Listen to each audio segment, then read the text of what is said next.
El ascenso al poder de un partido popular, como el Partido de los Trabajadores, implicó atacar la inequidad, una de las realidades más problemáticas del Brasil. Se inició un cambio que visibilizó a un país oculto con desigualdades heredadas luego de más de 3 siglos de esclavitud. La pobreza tiene color, así lo demuestran las estadísticas y la realidad, que golpea duramente a la población negra. Ese es el enemigo al que debía vencer el Partido de los Trabajadores e implicaba también un cambio de paradigma político agotado, una partidocracia que garantizaba una democracia de baja intensidad. Allí está el origen del golpe parlamentario de Dilma Rousseff, que no fue contra ella o contra el Partido de los Trabajadores, fue contra ese Brasil invisibilizado durante décadas, el Brasil negro, el Brasil mulato que permitió por algunos años que la esperanza venza al miedo. El golpe implica el restablecimiento de políticas neoliberales de ajuste sobre los sectores populares. Brasil vive hoy un estado de excepción, distinto a las dictaduras del pasado. Un quiebre institucional sostenido a partir de la alianza de un poder judicial poco independiente y de medios de comunicación al servicio de los sectores concentrados. A un año del inicio del proceso de impeachment, dialogaremos con la presidenta electa Dilma Rousseff sobre lo que fue ese proceso de destitución ilegítima y sobre los desafíos futuros del Brasil, que sin lugar a dudas son los desafíos de toda América Latina. En esta parte del planeta todavía existen hombres que se sienten hermanos de sus vecinos, de hoy y de siempre. Una verdadera ola de democratización avanza sobre América Latina. Nuestros excluidos, nuestros países, nuestra democracia ya no soportan más que sigamos hablando en voz baja. La unidad de nuestros pueblos no es simple quimera de los hombres, sino inexorable decreto del destino. El sueño, el proyecto de la patria grande ha sido desde siempre un sueño compartido por nuestros pueblos. En la América del Sur, el ordenamiento político, económico y social lo decidimos quienes gobernamos por mandato de nuestros pueblos. Temos largo caminho a percorrer na busca de sociedades plenamente desenvolvidas e democráticas. Das populações se manifestarem, dos trabalhadores defenderem seus direitos. Exclusión económica y social es una negación total de la fraternidad humana. Quisiera que nuestro continente sea modelo de continente. Un continente de justicia, un continente de solidaridad. ¿Y qué menos puede hacer la izquierda de América Latina que crear una conciencia en favor de la unidad? Solo unidos es que nosotros podremos ser verdaderamente independientes.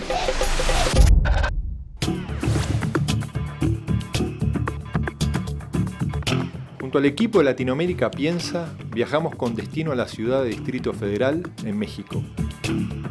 Allí nos encontramos con la presidenta brasileña Dilma Rousseff, quien había sido invitada a la celebración del 50 aniversario del Consejo Latinoamericano de Ciencias Sociales. A pocos días de cumplirse un año de haber sido suspendida de su cargo, charlamos con ella en exclusiva para Latinoamérica Piensa. Presidenta, un placer poder conversar con usted aquí en la Ciudad de México. Remarcar, como hacemos siempre, nuestro compromiso con su gobierno, con la democracia en Brasil, nuestra condena al golpe parlamentario, que no solo fue contra Dilma y el Partido de los Trabajadores, sino que fue contra el Brasil de la distribución, de la generación de oportunidades para todos. ¿Cómo lo ha recibido México, ¿no?, después de su gira por los Estados Unidos? Primeiro quero dizer que eu tenho um imenso prazer de falar com vocês. Acredito que vocês fazem um trabalho excepcional para a América Latina, que é colocar todas as nossas opiniões e deixar a discussão correr e as propostas aparecerem. Para mim foi muito bom estar aqui no México. Por quê? Porque aqui no México era uma reunião da Claxo.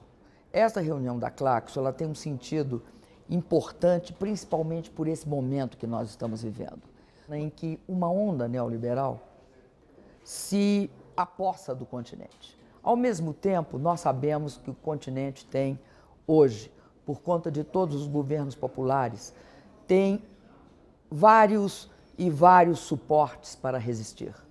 Tem suportes porque nós aprendemos que é possível distribuir renda e, ao mesmo tempo, crescer, fazer com que a sua economia gere empregos. E aqui, com a Claxo, principalmente aqui no México, que é o país da região que primeiro se preocupou com a questão de como incorporar, né, aquela imensa população indígena, essa imensa população desse continente latino-americano aos benefícios da riqueza e do desenvolvimento. Aqui começaram as grandes revoluções, Revolução Mexicana de 1910. Então, nada mais simbólico do que vir aqui, junto com a Claxo, debater os desafios, os empecilhos e, sobretudo, os projetos para esse novo ciclo que começa agora en toda América Latina. La Casa Azul, este lugar, es el lugar donde Frida nació, es el lugar donde vivió su infancia y su juventud y gran parte de su adultez, y también es el lugar a donde falleció.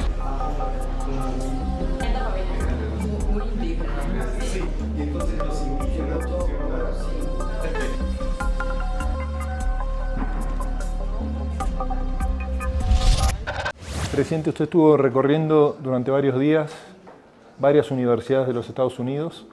¿Cómo ve el proceso norteamericano de esta mirada tan xenófoba del gobierno de Donald Trump? ¿Y es quizás una oportunidad el muro que pretenden construir o cierto sector de los republicanos norteamericanos para que la segunda economía de América Latina, que es México, pueda dar un paso hacia la integración de todo nuestro continente?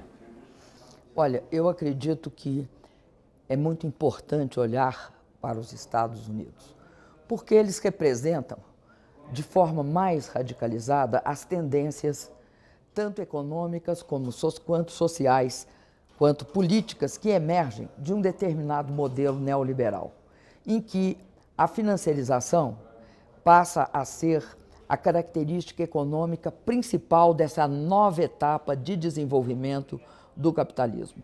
Você tem um processo de financiarização que transforma a questão da indústria financeira na indústria hegemônica em relação, inclusive, às atividades produtivas, que sempre precisaram das finanças, não como os masters do universo, mas como aqueles setores que colocariam à disposição do desenvolvimento econômico, da produção de produtos e serviços e, ao mesmo tempo, geraria empregos, melhoraria a renda, criaria aquela perspectiva de ascensão social.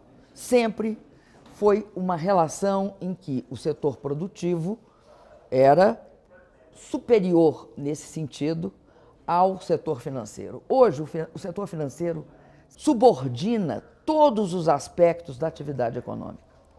Tanto é assim que você não tem um processo de longo prazo, você tem um processo de curto prazo. Tem de dar lucro e resultado quadrimestral, trimestral, para remunerar o acionista, né, que é o rei desse processo, e remunerar também a alta gerência que circula por todas as empresas. Então, você vai ter desigualdade nos Estados Unidos, você vai ter um grande processo em que os governos passam a não atender as pessoas. Então, uma parte da população branca, assalariada, americana, um conjunto de trabalhadores perdem completamente a esperança e a confiança na política.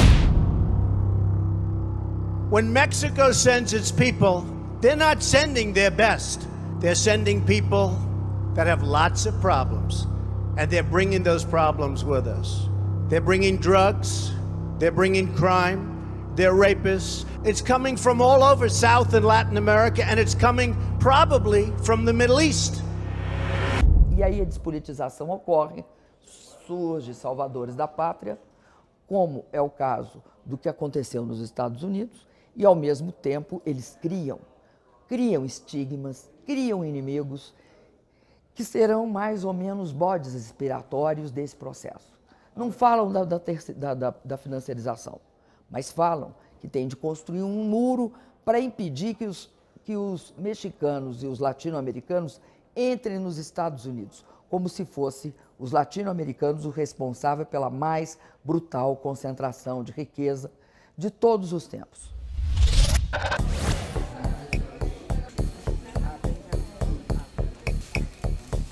As políticas sociais, elas são restritas e muito pouco eficientes no sentido de elevação, de crescimento, de oportunidades e integração social.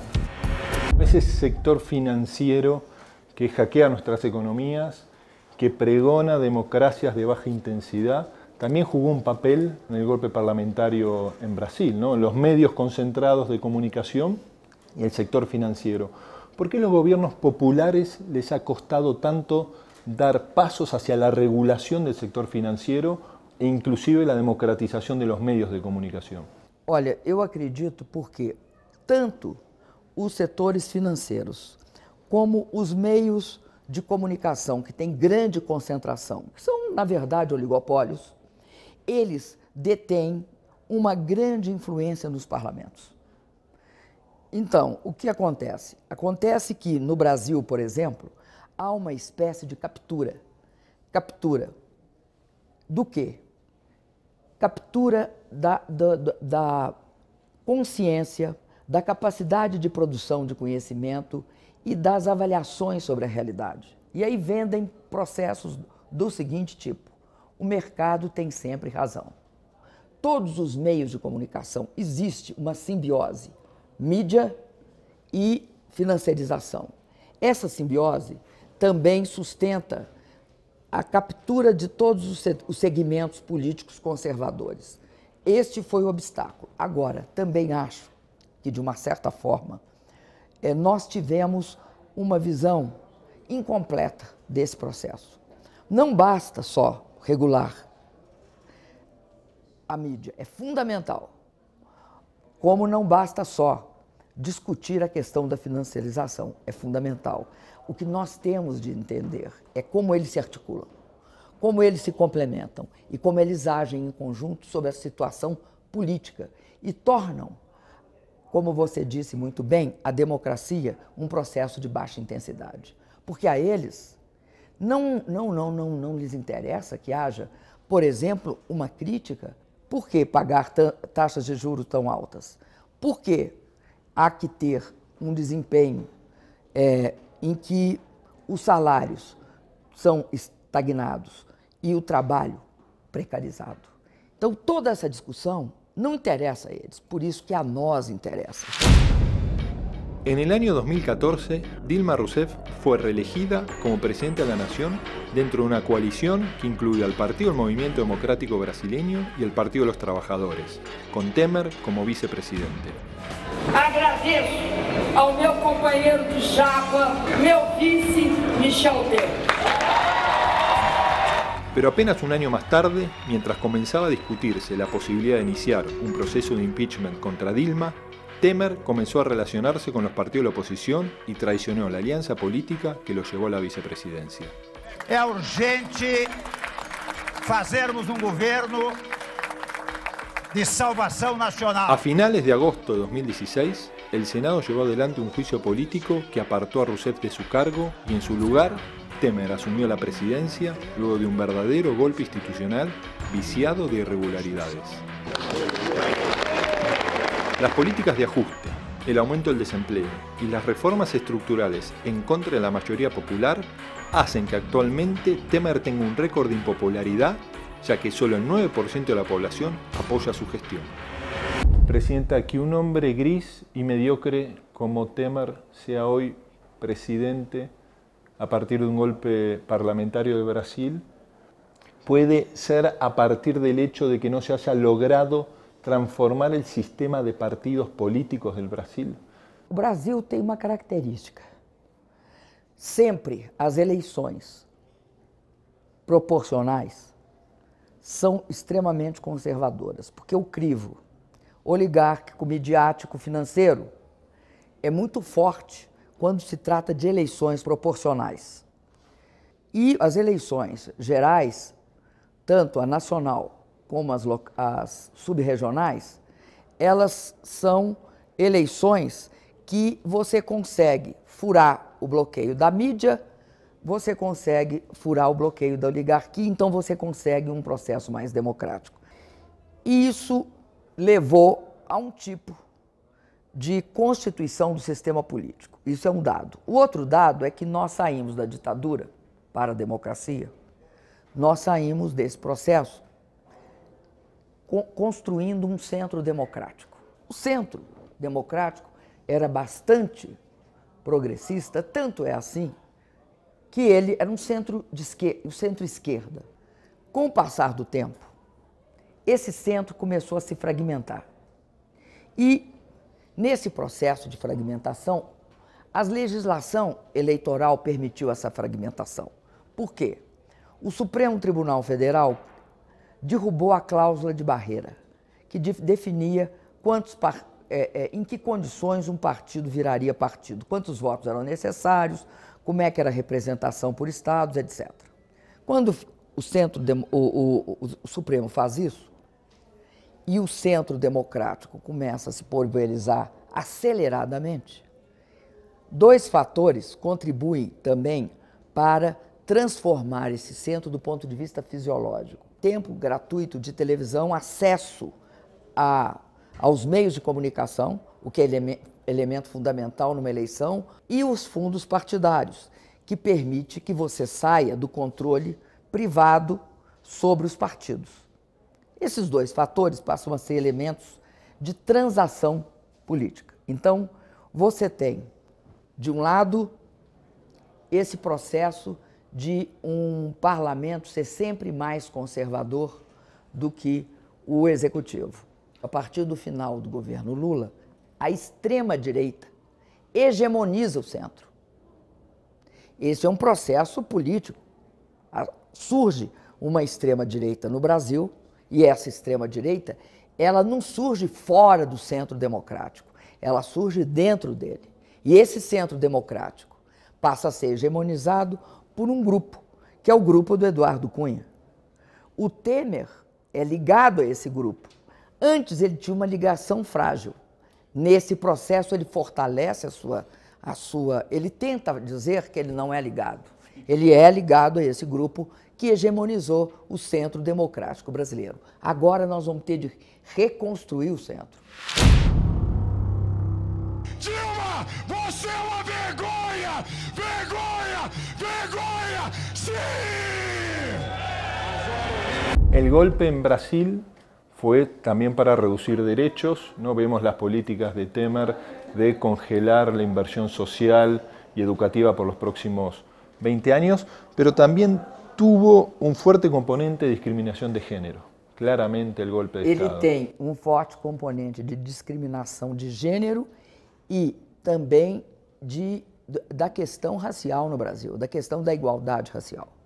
Porque no Brasil não há como você ter um processo de inclusão se você não coloca na pauta a questão de gênero e a questão dos preconceitos raciais. Por quê? Porque nosso processo, nós somos o último país a sair da escravidão. Quando você trata da questão da distribuição de renda, da redução da desigualdade, você tem de tratar necessariamente da questão da mulher e a questão da raça negra. Nós somos o maior país negro fora da África. E aí, a pobreza tem uma face. A mais fragilizada parcela da pobreza é mulher e é negra.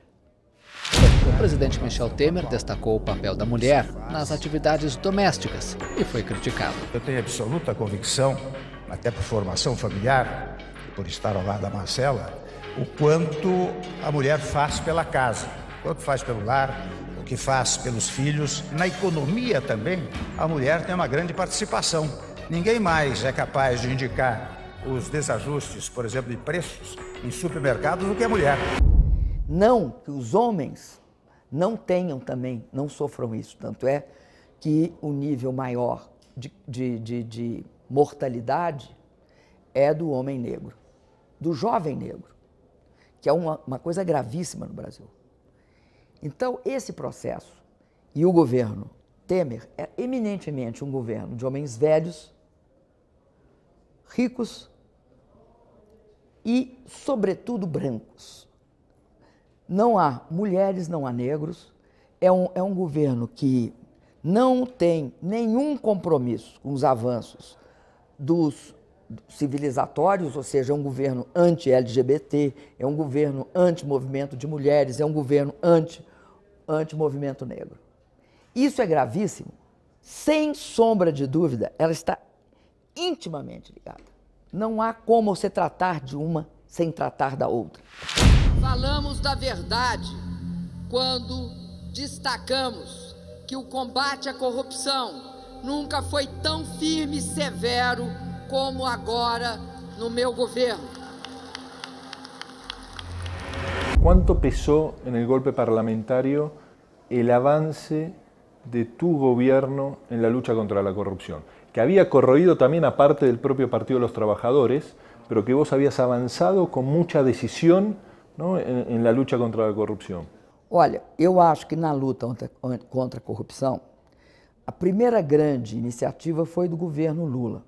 O Lula passou a escolher o procurador-geral de uma lista tríplice, o mais votado. Muitas pessoas dizem que isso é um viés sindical da nossa parte, que nós passamos a escolher o Procurador-Geral da República através de um processo democrático, que nós não devíamos ter feito isso, porque era necessário ter pesos e contrapesos em relação à Procuradoria, que já era extremamente autônoma em relação ao Estado brasileiro. Por que ele fez isso também? Porque antes disso, o procurador era chamado engavetador-geral da República, porque ele nunca investigou nenhum dos processos de corrupção públicos e notórios no Brasil. Exemplo, a compra dos votos na eleição presidencial. Na minha gestão, eu criei 2 mecanismos. Primeiro, uma lei de transparência que coloca no portal da internet todas as transações do governo e a lei de combate às organizações criminosas com delação premiada e punição para os corruptores. Bom, o que acontece? Esse é um processo que é institucional. Nos processos institucionais, também é possível você verificar que passa a haver uma forte possibilidade de usar isto de forma a transformar a luta contra a corrupção não em algo para estabilizar a democracia no Brasil, mas usá-la, transformando-a num meio de luta político-ideológico, numa arma. Aliás, a teoria do lawfare, né, do uso da lei como instrumento de guerra, ela evidencia que a lei tem imensa capacidade de ser um instrumento contra os seus adversários. Porque se você criminalizá-los e desmoralizá-los, você os cerca e você tira deles uma das questões mais fortes, a integridade para lutar. Não é correto que um juiz fale fora dos autos. Não é correto que um juiz se fraternize com quem ele está julgando.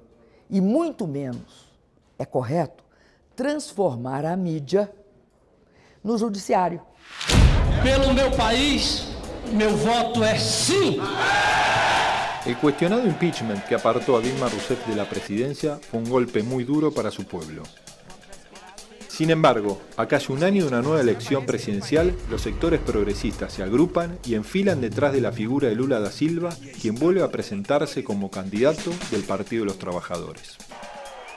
Pero frente al alto nivel de imagen positiva del expresidente y el derrumbe constante de la figura de Temer, la derecha brasilera vuelve a utilizar el brazo mediático judicial para intentar proscribir a Lula, mantener la reconfiguración neoliberal y hacer un golpe dentro del golpe. En Brasil, diputados han exigido iniciar el proceso de impeachment contra el presidente Michel Temer.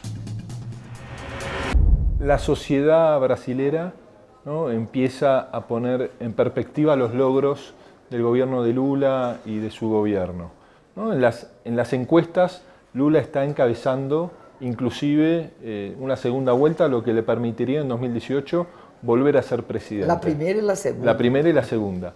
Ahora, uno imagina que el golpe parlamentario tiene una segunda etapa, que es el intento de proscripción de Lula del proceso eleccionario del año próximo. ¿Es una alternativa real esa problemática? Sabe aquela frase, a história se repete? A primeira como tragédia, a segunda como farsa ou comédia?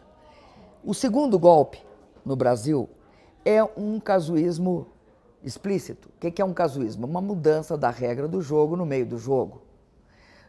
Na democracia, isso é inadmissível. O que estão pretendendo? Perceberam que a população brasileira não é tola.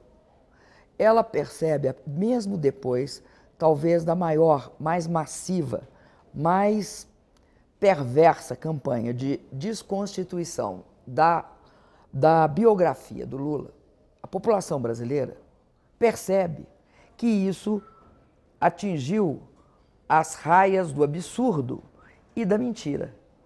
E começa a desconstruir isso, olhando quem é que está defendendo que o Lula deve ser julgado e condenado, e que, por trás desse julgamento e dessa condenação, de continuar tirando meus direitos. Esta eu acho que é a razão pela qual as pesquisas mostram que depois de tudo isso o Lula ganha o primeiro e o segundo turno. Mas mostra também algo bastante preocupante, a ascensão da extrema-direita.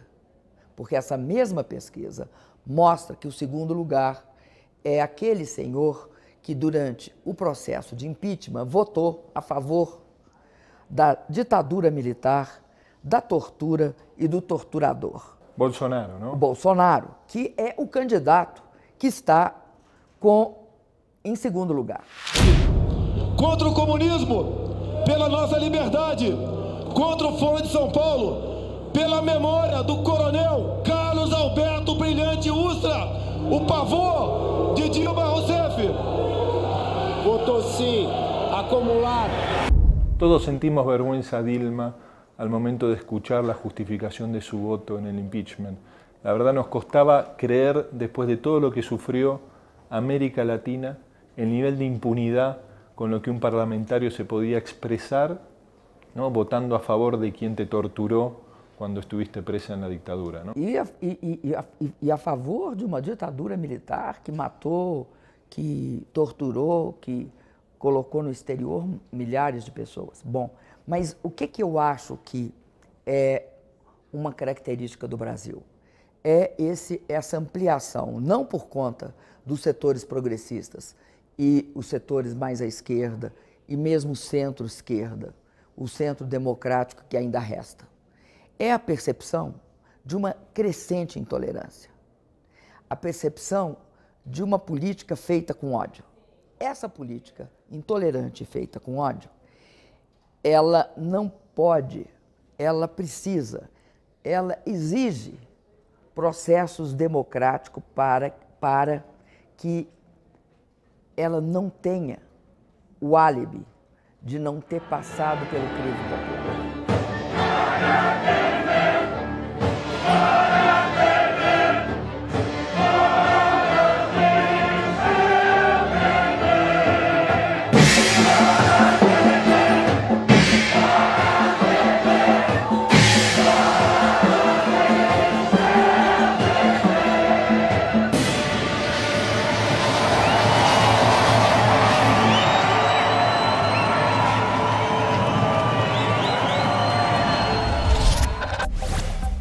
Dilma nació en la ciudad de Belo Horizonte el 14 de diciembre de 1947. Hija del inmigrante Pedro Rousseff, miembro del movimiento comunista búlgaro, Dilma fue criada en una familia de clase media, lo cual le permitió acceder a un muy buen nivel de formación. Fue una cuestión de tiempo para que la influencia familiar y su pasión por el estudio la lleven a involucrarse en la política, y durante la dictadura brasileña en los años 60 se sumó a una organización marxista y luego a su brazo armado. Dilma fue detenida y torturada en 1970. y condenada por un tribunal militar que la encerró en prisión durante 3 años. Al recuperar la libertad, retomó sus estudios y en 1977 se graduó en la Escuela de Ciencias Económicas de la Universidad Federal de Río Grande do Sul, mientras participaba de la reestructuración del Partido Trabajador brasileño. Su carrera política la llevó a que el presidente Lula da Silva la nombre ministra de Energía y posteriormente ministra de la Casa Civil de Brasil. Su afinidad política con el expresidente y su capacidad hicieron que el propio Lula la elija como su sucesora, lo que le permitió convertirse en la primera mujer en la historia de Brasil en ganar una elección presidencial en el año 2010.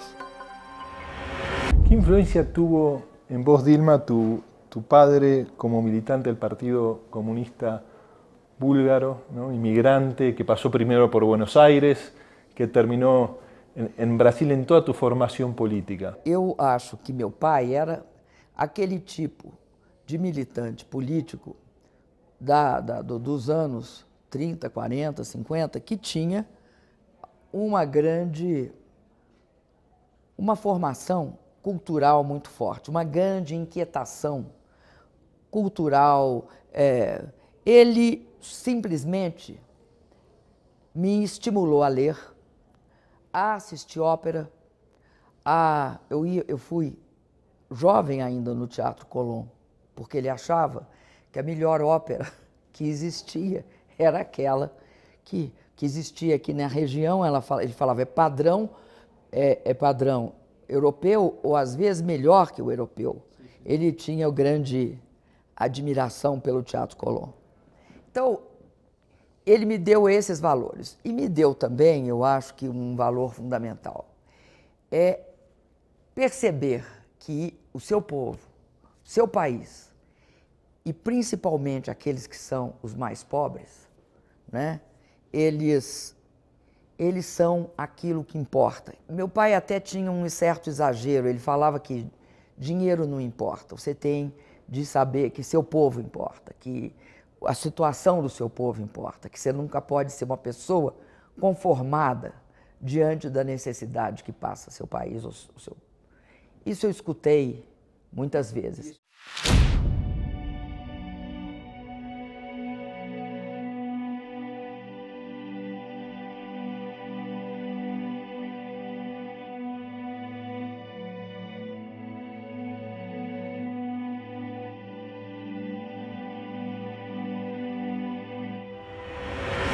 ¿Y qué es ser izquierda hoy en el siglo XXI? Recentemente eu li um livro nessas minhas viagens que discutia o que é ser de esquerda. Era um país europeu, é francês esse livro. Tinha várias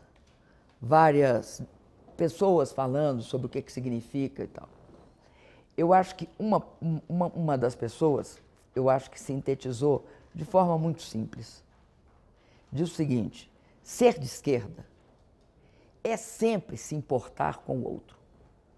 Eu lembro de um gesto meu, você estava perguntando sobre o meu pai na infância, que eu acho que ali eu comecei a ser de esquerda. Eu estava andando, na minha infância, criança andava de velocípede, que era aquele que tem uma roda na frente e 2 atrás. Estava andando de velocípede e um menino...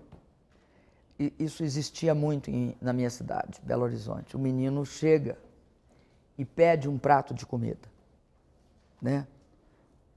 Eu fui lá dentro, falei com a cozinheira, trouxe o prato de comida para ele.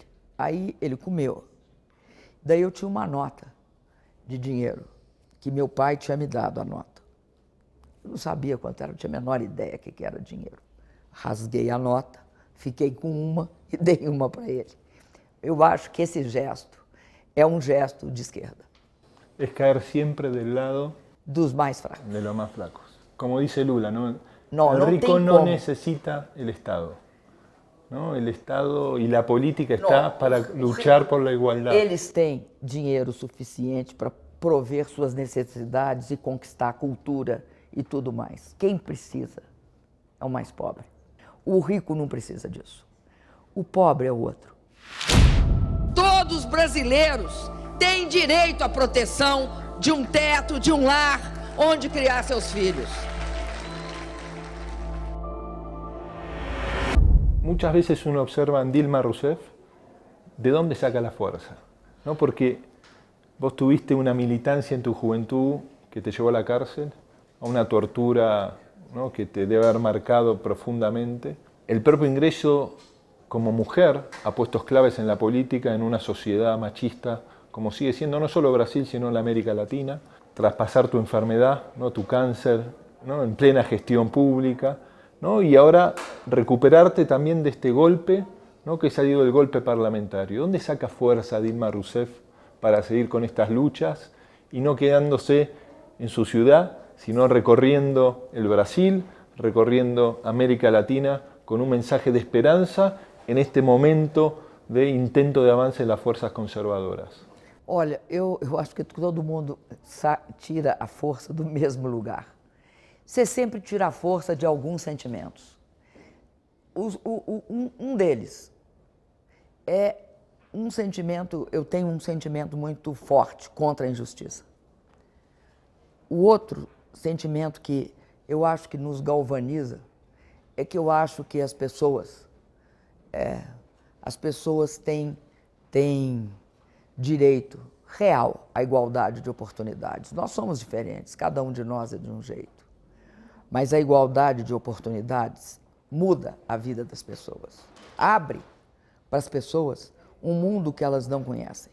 Uma das coisas que mais me comove é quando no Brasil se fala assim, eu acho que é 37% das famílias tiveram pela primeira vez uma pessoa que chegou à universidade. Isso é um absurdo no Brasil.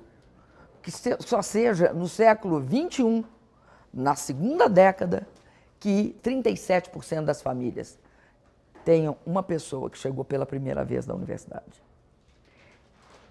Então eu acho que a gente tem de ter força por isso.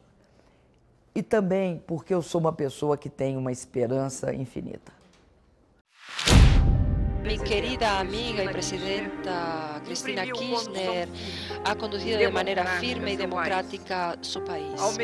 Al mismo tiempo en que hemos visto también la fuerza con que ha asumido la causa de la integración sudamericana. Me gustaría decirte, Cristina, que tendrás aquí en Brasil una amiga siempre lista, siempre a puestos. Argentina en este momento vive una situación muy similar a Brasil, quizás no tan dramática porque no hubo un golpe institucional, ¿no? Mauricio Macri llegó al poder con una mirada conservadora desde el voto popular, pero y hay un fuerte esquema también de persecución de la figura de la expresidenta Cristina Kirchner.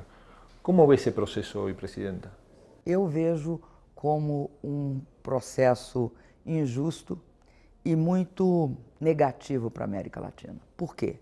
Porque a presidenta Cristina Kirchner é uma das mulheres mais corajosas, bem formadas que eu conheci. É uma pessoa com uma imensa capacidade de solidariedade. Acredito que muitos governos latino-americanos devem a Cristina sua ponderação, sua capacidade de construir consensos. Sobretudo, eu admiro na Cristina essa liderança, essa grande liderança argentina, que foi capaz de construir as condições para melhorar a vida do seu povo. Na verdade, os governos Kirchner pegaram a Argentina na situação mais precária de todas. Haviam praticamente, levado a Argentina à bancarrota. Era uma perda generalizada de condições de governabilidade, mudava-se de governo todos os dias. Aí surge Néstor Kirchner, que estabiliza o país. Posteriormente, vem Cristina, que amplia a capacidade de desenvolvimento e também cria uma fortíssima política de inclusão social e de garantia de oportunidades. Mas tem uma coisa que eu acredito, que eu testemunhei, porque eu estive com a presidenta Cristina Kirchner em vários órgãos internacionais. Nós estivemos juntas no G20, por exemplo, e as posições que a presidenta Cristina Kirchner defendia, no âmbito do G20, em termos do desenvolvimento dos outros países, uma posição firme contra as intervenções militares, uma posição clara a favor da paz, uma posição muito ativa no sentido de construir entre os países a capacidade de negociar. Então, eu te digo o seguinte, acho a perseguição a Cristina Kirchner um processo que joga contra a Argentina, que joga contra o povo argentino, que joga contra as conquistas da Argentina. Eu tenho grande admiração e quero te dizer que, da minha parte, eu tenho imensa amizade por ela.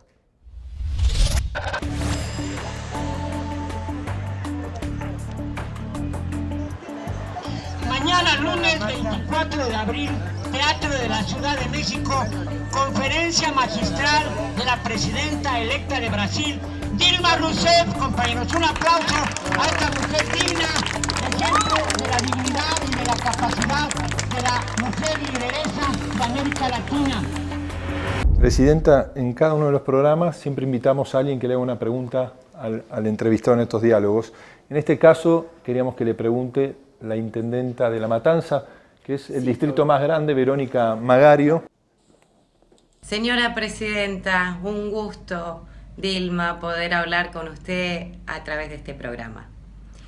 La verdad que, antes que nada, quisiera, como mujer, como argentina, como madre, pero fundamentalmente como intendenta del distrito más grande, el municipio más grande de la Argentina, condenar lo que ha sido el golpe institucional en Brasil. Para todos los latinoamericanos y sobre todo para los que gobernamos, es una triste noche la que ha pasado Brasil. Por el otro lado, Dilma, nuestra querida Dilma, querida Presidenta, quisiera en estos tiempos poder preguntarte cuáles son los desafíos que vos ves en estos tiempos para Latinoamérica. Querida, muy querida, eu queria te dizer que o maior desafio é que possamos manter a democracia. Nós temos de ampliar os espaços democráticos. Nós temos de garantir que os nossos povos sejam capazes de retomar este processo que foi tirado das nossas mãos por meio da ampliação de todos os espaços. E aí não é só eleições que nós temos de assegurar para os nossos países, mas nós temos de assegurar espaço para os movimentos sociais, espaço para políticas alternativas. E, sobretudo, eu creio que nós temos de pensar como unir, como construir um movimento, uma frente, ou que seja, que una todos os progressistas da América Latina no sentido de termos e compartilharmos alguns posicionamentos estratégicos comuns, como essa crítica que é necessária que façamos ao neoliberalismo e à financiarização, para que tenhamos propostas em que os setores produtivos sejam aqueles priorizados, porque eles geram empregos, em que o desenvolvimento científico e tecnológico nos leve a melhorar a qualidade dos nossos empregos e onde nós tenhamos políticas sociais e culturais de integração. Sorte para você. E eu tenho certeza que força você tem, porque as mulheres, ao contrário do que pensavam, não são nada frágeis. Um grande abraço.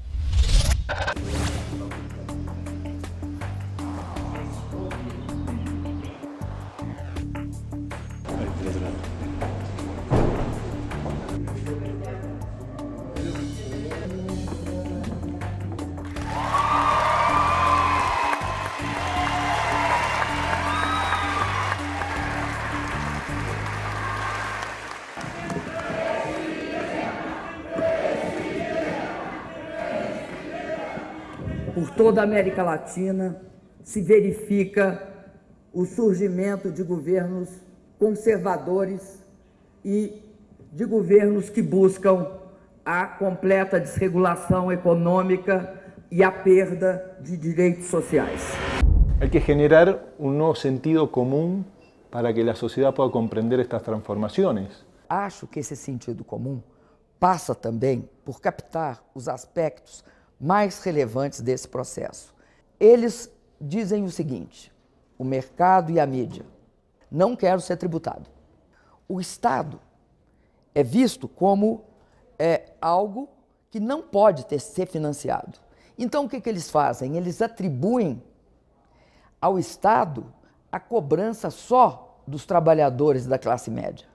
Eles escondem que é porque eles não pagam impostos, que quem sustenta o Estado é os trabalhadores e a classe média. Ora, eles desfrutam de todos os benefícios que o Estado traz, que é a estabilidade, que é o fato de que o Estado garante pesquisa científica e tecnológica, o Estado garante toda uma rede e uma infraestrutura logística, portos, aeroportos. Então, este processo de enfraquecimento dos Estados tem a ver com uma distorção que é fundamentalmente orquestrada pela mídia e por esses setores financeiros, no sentido de que paga-se muito imposto. O Estado é um estado de desperdício, e esse desperdício se dá porque Estado é mau e a iniciativa privada é boa. ¿Te arrepentís de alguna medida de gobierno en lo que fue tu gestión? Olha, alguma medida eu me arrependo, sim. Vou te dar uma que eu acho importante divulgar, porque mostra a lógica que vige hoje dentro dos setores econômicos. Para evitar que houvesse uma redução de empregos, nós resolvemos assegurar aos empresários que eles tivessem uma margem maior para investir. Assim sendo, reduzimos seus impostos de forma bastante significativa. Essa redução dos impostos não resultou nem em aumento de emprego, nem em aumento de capacidade produtiva. Resultou num aumento da margem de lucro dos empresários. Esse aumento da margem de lucro dos empresários foi embolsado por eles. E aí, não só nós não tivemos novos empregos, nem expansão da capacidade produtiva, como fragilizamos a área fiscal do governo. Quando você fragiliza a área fiscal do governo, é muito ruim, porque é por aí que a crise entra.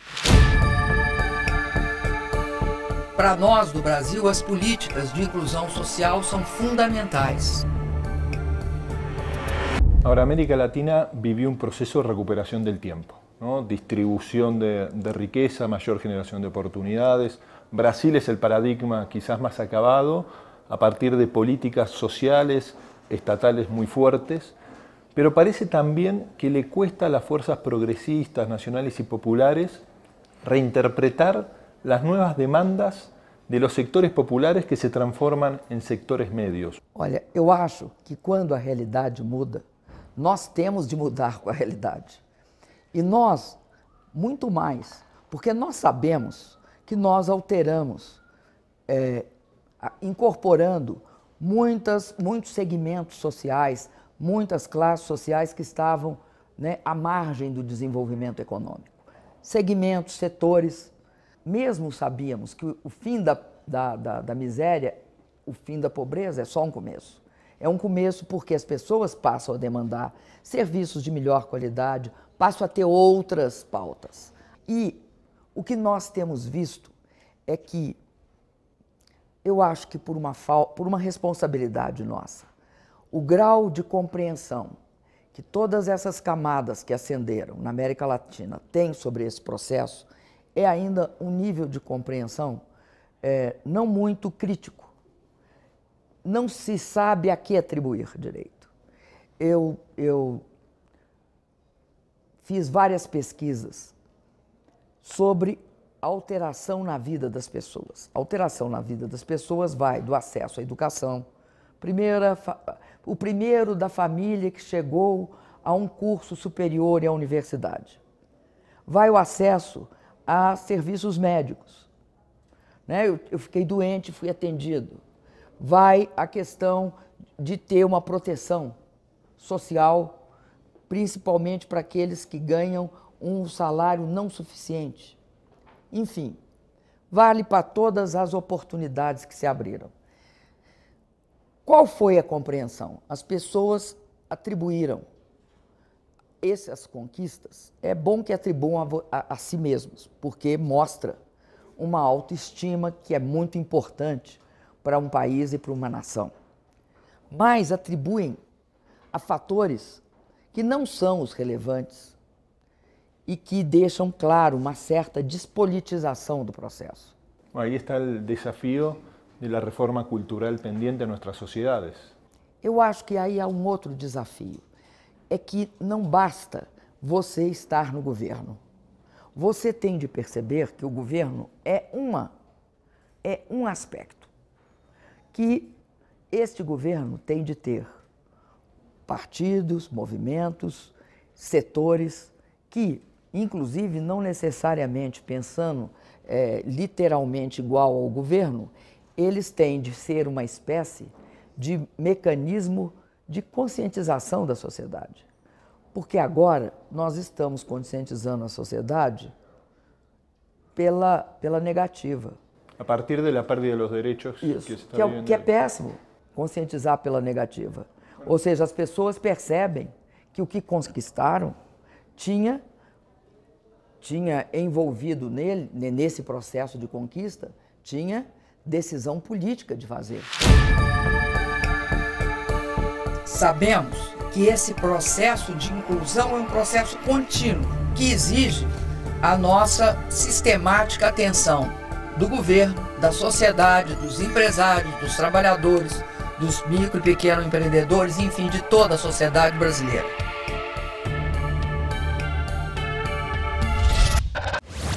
Nós vivemos um processo neste período e aproveitamos este período que foi um período de expansão econômica. Em todo o mundo e na América Latina nós aproveitamos no sentido de melhorar as nossas condições sociais, de aumentar as oportunidades.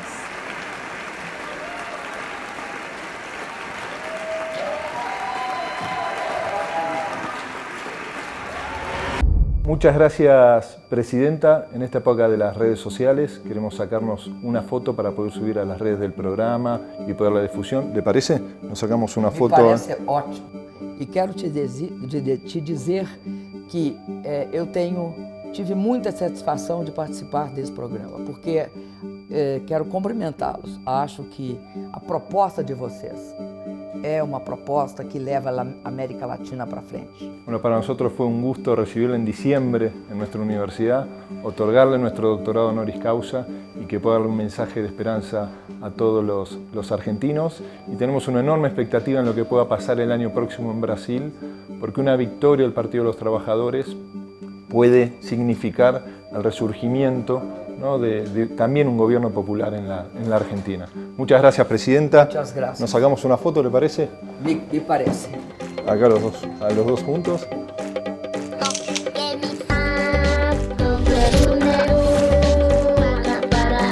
En el próximo programa conoceremos el impacto de las políticas neoliberales en los sectores populares de la mano de aquellos sacerdotes que han hecho una opción por los más pobres.